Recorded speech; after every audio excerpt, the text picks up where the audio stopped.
राज्यामधील अर्ध्या भागाला पावसाने झोडपून काढलं असलं तरी राज्यामधील अर्धा भाग हा अजून सुद्धा पावसाच्या प्रतीक्षेत आहे। लातूर जिल्ह्याच्या चाकूर तालुक्यातील वडवळ, नागनाथ आणि परिसरामध्ये पावसानं ओढ दिल्यामुळे शेतकऱ्यांवर मात्र मोठं संकट आलेलं आहे।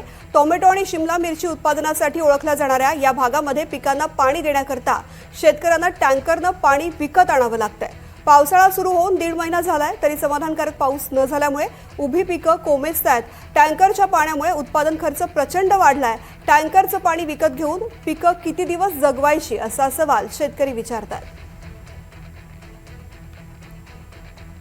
मंत्री मोदी सरकार, माननीय फडणवीस सरकार, माननीय शिंदे सरकार यांना अशी कळकळीची विनंती आहे की आज आम्ही बागायतदार 20 एकर टमाटर लावून पाहिलं पण काही पावसाचा थेंब नाही आहे। आम्ही 25 टँकर 30 टँकर आम्ही पाणी ओतलं डब्यानं तरी बी काही आमचं ही झालं नाही। परंतु पुन्हा शिमला मिरची 8-10 एकर लावली, तो शिमला मिरची बी पुन्हा फिरी गेली। कारण ह्या काय आणि पण ह्या मिरचीची अशी अवस्था आहे, पाणी ओतलेला तरी पण त्याच्यात काय आम्हाला मान्यता नाही।